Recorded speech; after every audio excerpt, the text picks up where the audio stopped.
Thanks so much for joining us for CBN News Today. I'm Ephraim Graham. And I'm Charlene Aaron. Al-Qaeda is claiming responsibility for last week's deadly attack in Paris that killed 12 people. A top leader from the group in the Arabian Peninsula says the massacre at Charlie Hebdo was in vengeance for the Prophet Muhammad.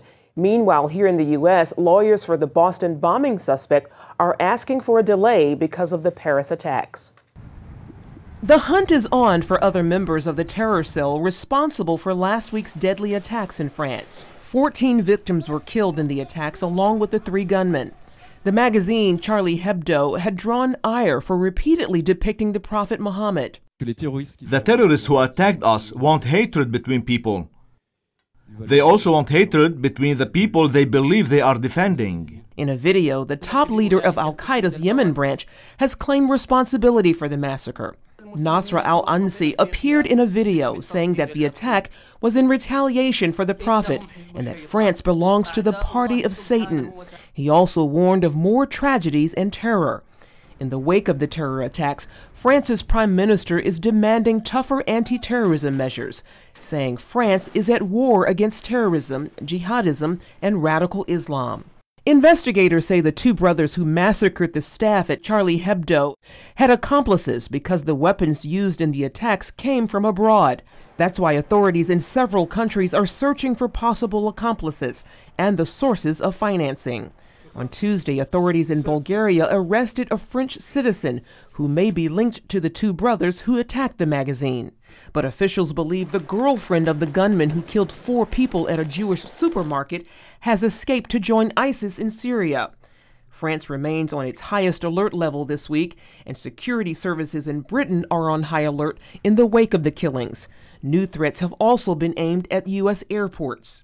And lawyers for a Boston Marathon suspect Johar Tsarnaev have asked a judge to suspend jury selection in the trial for at least a month, saying a delay would allow some time for the extraordinary prejudice flowing for these events. Meanwhile, the first edition of Charlie Hebdo since the terror attacks has a picture of the Prophet Muhammad on the front cover. It's sold out at newsstands across France within minutes of going on sale today. Hardline Muslims in Pakistan held a special memorial service to honor the 2 terrorists who murdered journalists and cartoonists in Paris. Muslim clerics led the ceremony in Peshawar in northeast Pakistan. They praised the killers, saying they did the right thing to avenge the satirical newspaper Charlie Hebdo for blasphemy against Muhammad. Supporters held signs supporting, quote, the killing of those involved in blasphemy. A Muslim professor defended the attack, saying the killings were justified, so they weren't terrorism. We have to make it disambiguous that it is not a terrorism. It is never ever, it holds never ever any linkage with terrorism. We are here to appreciate and give tribute to the Paris attackers. They did the job for all the Muslim communities. They did our work for us. Blasphemers against the Prophet are the enemies of all Muslims. So those young men who sacrificed their lives and sent the blasphemers to hell, we salute them for their martyrdom. The Muslim leaders even kissed the names of the killers written on this banner you see there, and they pronounced blessings over them. The killing of 4 French Jews at the kosher market in Paris last week has deepened fears among Europe's Jewish communities about their future in European countries. The Paris murders came after deadly strikes on a Jewish museum in Belgium and a Jewish school in southwestern France. Leaders in Israel are encouraging European Jews to immigrate to the Jewish state. CBN News spoke to the director of the American Jewish Committee office in Paris, Simone Rodin-Benzaken, about how the French government is responding to the attacks. The reality is that the government has taken this already relatively seriously. Only a few months ago, the government passed the anti-jihad law in the French parliament. The government, the prime minister, just gave a speech at the parliament where he clearly stated that he wants new recommendations from the Minister of Interior in order to reinforce the arsenal in order to be able to combat this very, very dangerous threat to our society. How can the government there protect the people, and especially Jews, as they go about their daily lives? Well, they have already started to do this. The government has deployed more than 7,000 policemen on Jewish sites. It has reinforced security in front of Jewish schools, in front of synagogues. But it can't be enough. It can't only be that.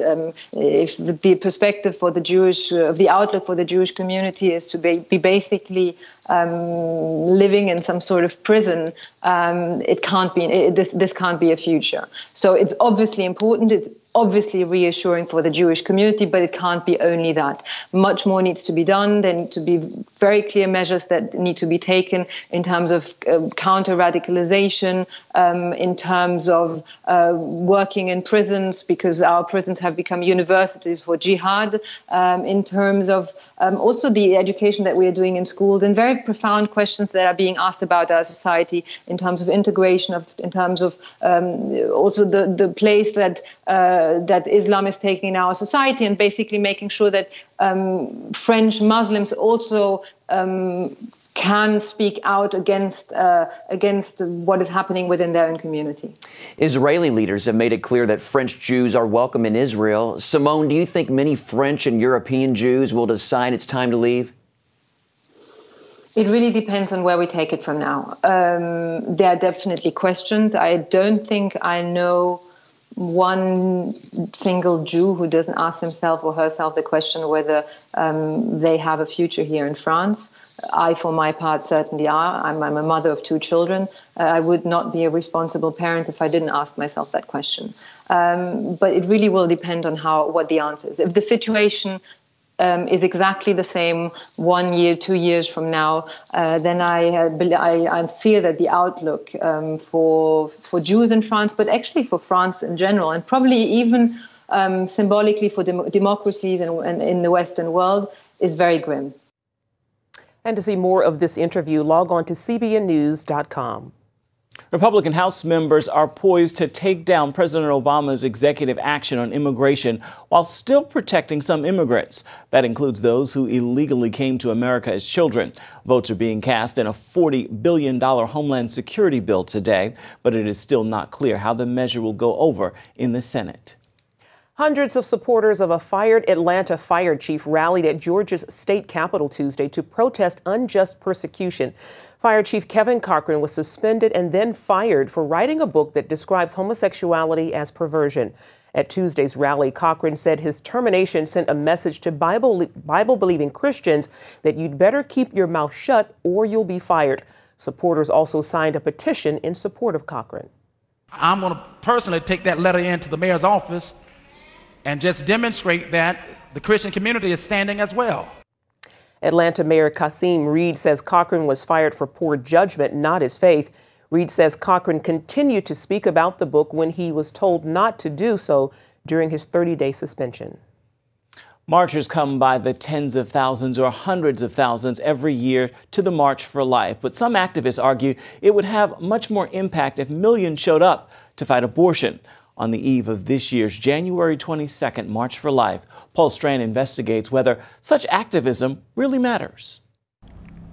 It could be after 42 years of legalized abortion and some 56 million unborn babies dead, many opponents don't feel they're showing up, their activism will accomplish much. But pro-life leaders say not so. By coming together, by making our presence known, we are saving lives.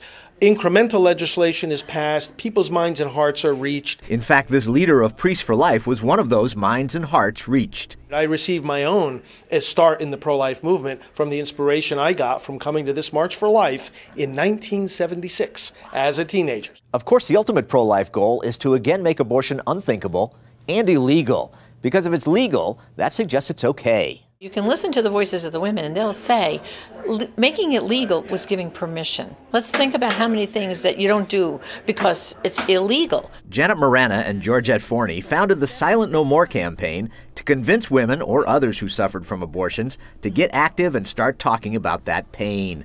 Forney said the fact the Supreme Court had recently legalized the procedure made a huge difference in her teenage mind when she aborted her first child. There I was in 1976. I remember driving down the road and I thought, this feels wrong, but it's legal, so it's got to be okay. Lifelong civil rights activist Alveda King fights alongside Silent No More. She says your activism can convince others abortion's not okay.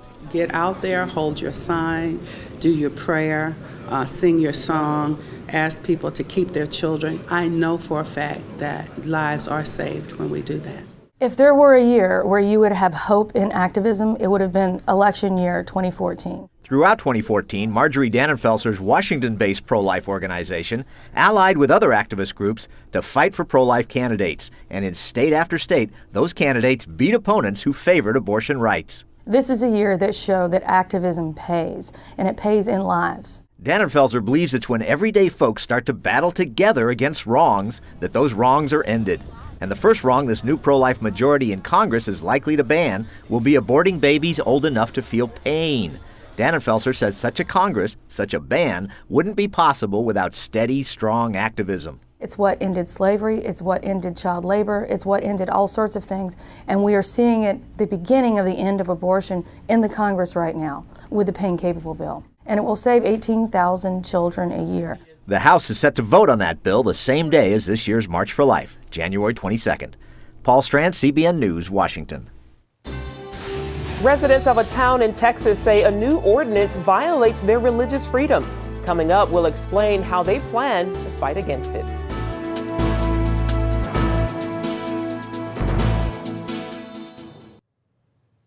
A new bill proposal would strip the salary of any Texas government employee who issues a marriage license to a same-sex couple. It is called the Texas Preservation of Sovereignty and Marriage Act. That proposed measure says state or local taxpayer funds or governmental salaries may not be used for an activity that includes the licensing or support of same-sex marriage. It goes on to say if an employee violates this subsection, the employee may not continue to receive a salary, pension, or other employee benefit at the expense of taxpayers of the state. The bill was filed by Republican State Representative Cecil Bell. He says the move was part of his obligation to represent the interests of the people who elected him.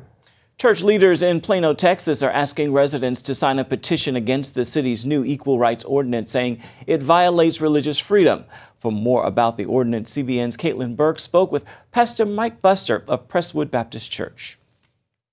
The Plano City Council recently passed an ordinance that basically criminalizes deeply held religious views about sex and gender. So Prestonwood, along with some 50 other churches, are standing up against this decision by the Plano City Council. Talk a little bit about how this ordinance infringes on the religious rights of the citizens of Plano.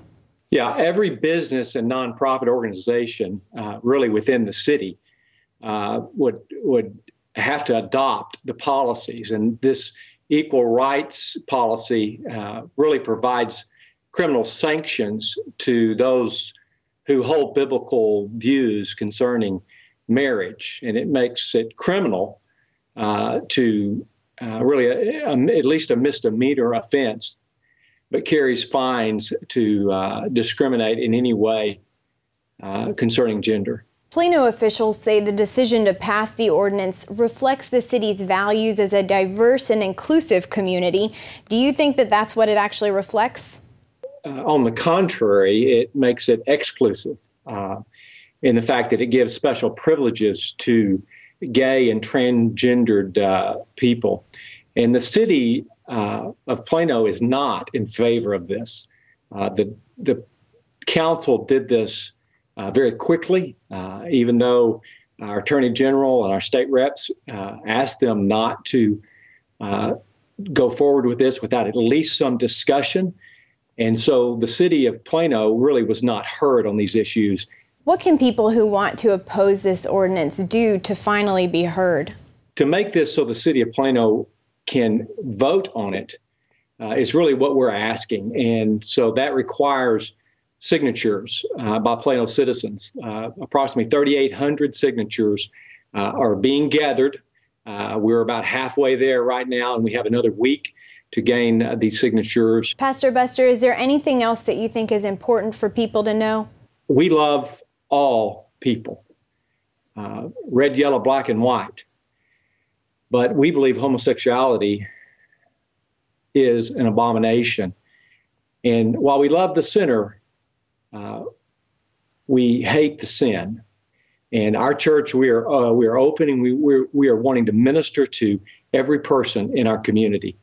But to handcuff people of faith in the workplace and making it basically criminal to exercise your faith is wrong. A website with more information about the petition drive can be found at www.planoequalrights.com. Pastor Buster, thanks for being with us. Thank you for having me. Up next, the hip-hop star who's one of a kind, or maybe we should call him an anomaly. We'll hear from the rapper slash actor slash producer, simply known as Lecrae. Well, he's topped both Christian and secular music charts, and he's been on The Tonight Show with Jimmy Fallon and at a birthday party for Billy Graham. Who are we talking about? We're talking about the Christian rapper Lecrae. I sat down with Lecrae and asked him about being an anomaly. How did I fall in this? No condition that get a mention, but you offer this unconditional. All I Need Is You is just one hit single from Lecrae's latest record-breaking project. The concept of the album is embracing the fact that you're different. You know, in many ways, you're going to be an outcast. The album is called Anomaly, and it's just that, the first to ever land simultaneously at the top of the Billboard and gospel music charts. #1 on Billboard, being invited to sit in with the Roots on NBC's Tonight Show with Jimmy Fallon. Gladys Knight tweeting she's listening to your music and loves it. Why do you think the world is praising you? It's an anomaly. But it's very obvious that it's God's handiwork. You know, it's very obvious that, you know, he's showing off and saying, hey, guess what? This independent guy, many of you don't know, who loves me, is right here. How did it happen? Nobody knows, because I did it. You know what I mean? It's just kind of like, haha. The Houston native started his own record label, Reach Records, more than 10 years ago. This husband and father describes himself as something that doesn't quite fit. A humble hip-hop artist whose music doesn't glorify sex, drugs, or violence. Plus, he's an outspoken Christian.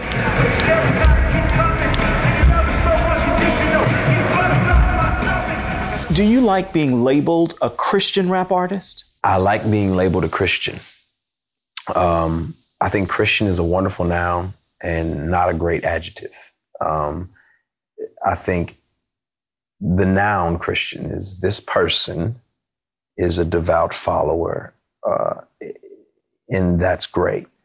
I think when you say this is Christian table or this is a Christian shirt, what does that really mean? And so I think sometimes it can actually hinder my personal mission by having that label on my music, just because I don't know what. Some people say, oh, he's a Christian rapper. That means it's for Christians. Or he's a Christian rapper. That means it's not good. So, yeah. With more than a half-dozen albums under his belt, Lecrae wants to reach all audiences with his music. Just a year ago, his Gravity project won the Grammy for Best Gospel Album. Anomaly is your 7th album. How has your music changed since the first? My music has changed in the same ways that I have. You know, I've just grown as a man. I think there's a confidence now in some of my experiences in life. You know, when I started out, I was just regurgitating things I was learning on the fly. So learning something, learning it, spit it out, learn it, spit it out. I've seen my children born. I've seen children die. And that shaped me. And I'm not saying I'm done, but the music has the residue of that shaping. That residue includes the pain of being molested, abused, and taking a girlfriend to have an abortion when he was much younger. I think leaders lead in vulnerability. I think you can trust a vulnerable person. I think the heirs and the guards are taken down. And people can find healing. You know, it's said that hurt people, but healed people heal people. And I can talk about those things because I'm healed. And it helps other people find a sense of healing, and to be able to go there and pull those things out of their own closets and deal with them. Let me guess you count money to the ceiling. Difference between us like at least a couple million. And the audience for Lecrae's healing message continues to grow. He made his acting debut in the film Believe Me. Just as Anomaly began its steady climb up the music charts. The album wasn't for me, it's for everyone. You know, it was for people to be able to embrace being the people that God's made them to be, and being okay with that. Not marveling at the anomalies that we've seen, like, wow, Martin Luther King, what an anomaly. But saying, hey, guess what? It's your role too, you know, is to stand up and stand out. He is definitely standing out. Indeed, indeed. As you were saying, 3 Grammy nominations. Right. He was just on Jimmy Fallon, actually for the 2nd time on Friday. That's right. And this is a man who is strong in his faith and does not back down for Jesus Christ. He stands up. Indeed. Stay with us. We're coming right back.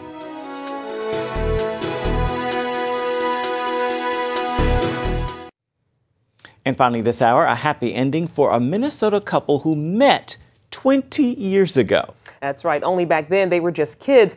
But this is actually the 2nd time they're walking down the aisle together.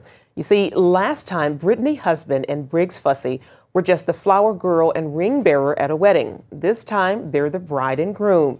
They met for the 2nd time by accident in a college classroom that soon led to romance. He turned around one day in class and said, I think I have a picture of you on my wall at home. His mom like whips this picture off of her wall. She's like, I've had a picture of you up in my house forever. I'm like, oh, geez. Briggs's father says everybody knows that these two were just meant to be together. That's a wonderful story. There are no accidents. No, there are no coincidences. No, not at all. Not Beautiful. at all. Well, that's going to do it for now on CBN News Today. You can find more of our exclusive coverage of the issues you care most about at cbnnews.com. We want to hear what you think about the stories you've seen today. You can do it on Facebook or do it at CBN News on Twitter. Hope you'll join us again right here next time. Make it a wonderful Wednesday, everybody.